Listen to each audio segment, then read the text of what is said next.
Welcome, this is an instructional video for Pokemon Go users.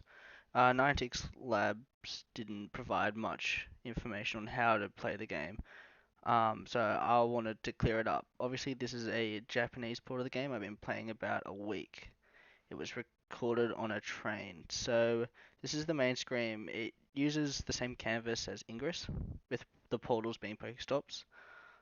So Ingress uses real world locations to create portals. These portals you can farm items. So now a Voltorb appears, so you just tap on the Pokemon to enter the encounter screen. I already have a few Pokeballs. New players will have to farm them first. Farming again comes from portals. Um, so additionally, this is the standard view for the encounter. There's also a AR mode, but battery usage on each mode varies. So in AR mode, it actually overlays the Pokemon on top of the real world environment that you are. So it uses the camera. So I'm just flicking some Pokeballs at it, trying to catch this Voltorb. Um, so yeah, as you can see, even the drop of the Pokeball is in sync with the environment around it, which is pretty cool if you ask me. Now, I've already caught a Voltorb before, so it won't say that I won't get a bonus for catching a new Pokemon. But here is the entry that you see once you catch a Pokemon. You can then visit this Pokemon since it's in your inventory. You can see Poke Shards. I'll get on to all of that a bit later. But anyway, I want to get back on track. Um, this is the real world. So these streets here that you see are real world locations. So there's something called biomes, which means that in different environments you will experience different sort of Pokemon encounters. So water environments, water type, and the desert, maybe you can find a Sandshrew. Anyway, now this here is a Pokestop. So this is what I was talking about before, where you can farm items. So I just gave it a spun and out popped a few Pokeballs. So you need to do that to get any items whatsoever. There's a fair few items in this game in the field test.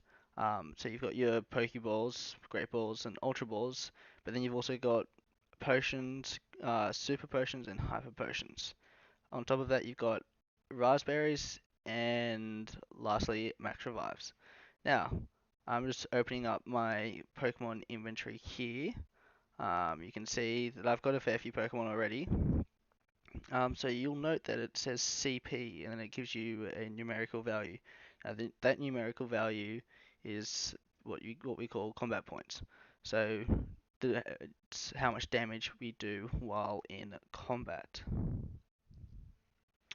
Yes, that is correct. I said combat.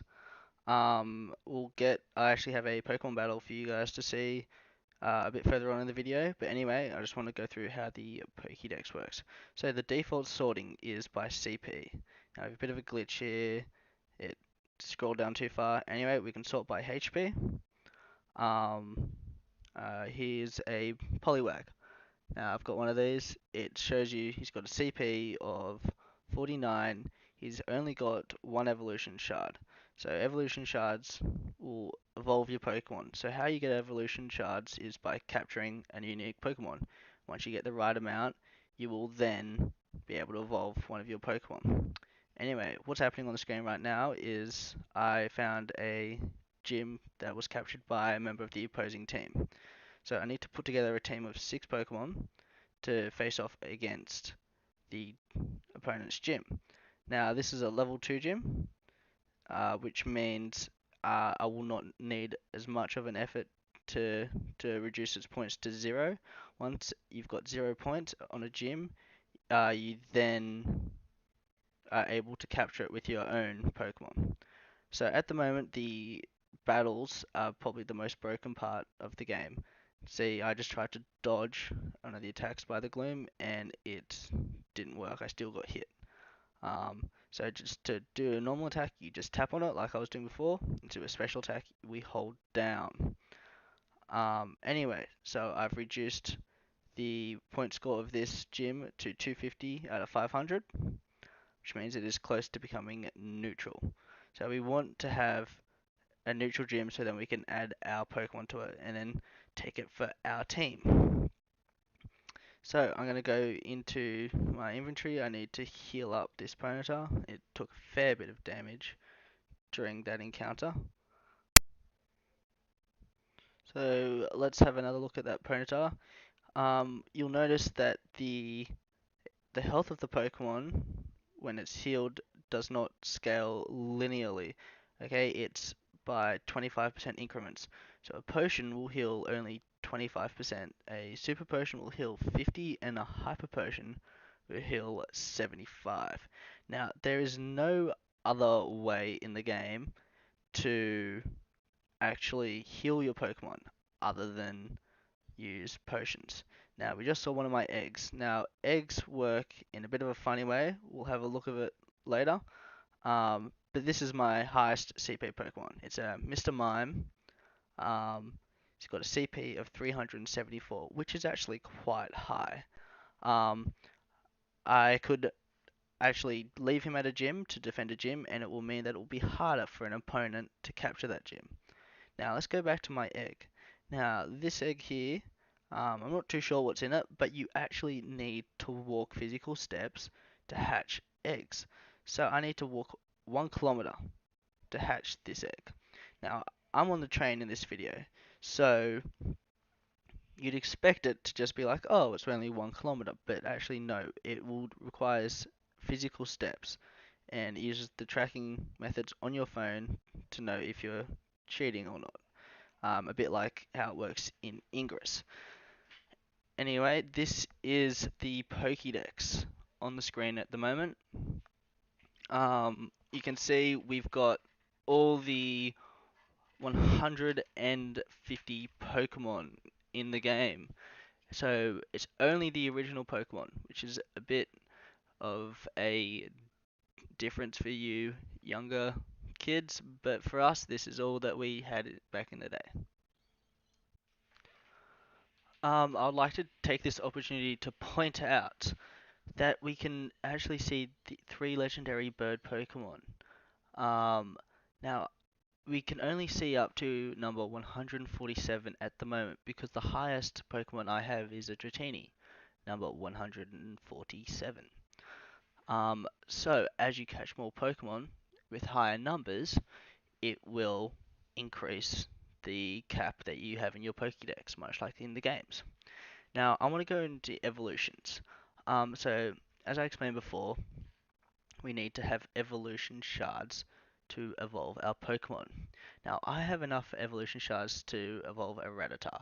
I know it's a Rattata, but they're so common that that's all I had. So I chose the one with the highest CP to evolve. So we saw that he had a CP value of 80 before the evolution. So I'm now evolving him, and out pops a Raticate. Now, this Raticate will have a CP that's scaled with the CP of the Rattata that I evolved it from, which means it'll be in the higher bounds. Anyway, um, back onto the map. So I'm approaching a neutral gym at the moment. This neutral gym does not have an owner, so I will put a Pokemon there. So I'll put, yep, that Raticate that we just evolved. See, it now swaps to yellow team.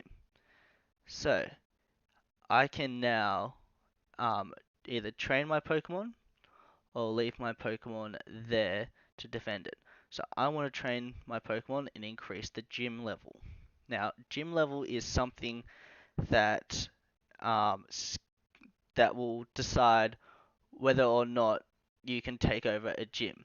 So when the gym level reaches 0, it becomes neutral and it can then be captured.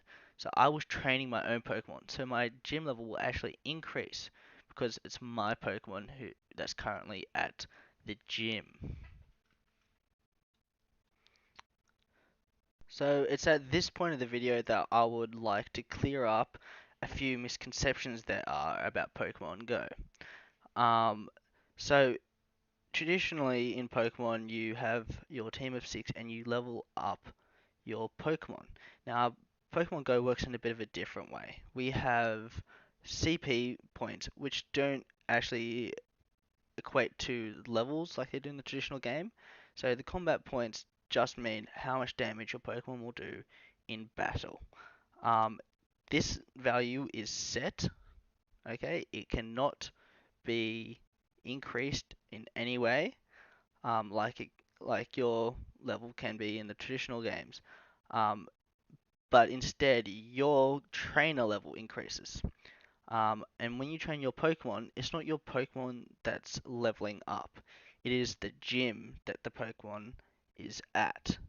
Um, so at the end, when someone pops off your Pokemon and beats you, that Pokemon will still be the same CP, and you will lose the gym.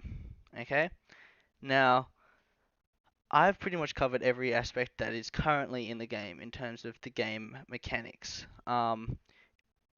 At this moment, I believe it is still quite lacking in terms of uh, different sorts of gameplay, but I mean, it still is a field test. So take everything I say with a grain of salt. Niantic has done a very good job so far, and I think that from the feedback that is provided by this field test, we will see a very good game upon release. Anyway, I'd just like to say thank you for watching. Please do not share this video. It is of my account and it's for the Pokemon Go community only. Thank you.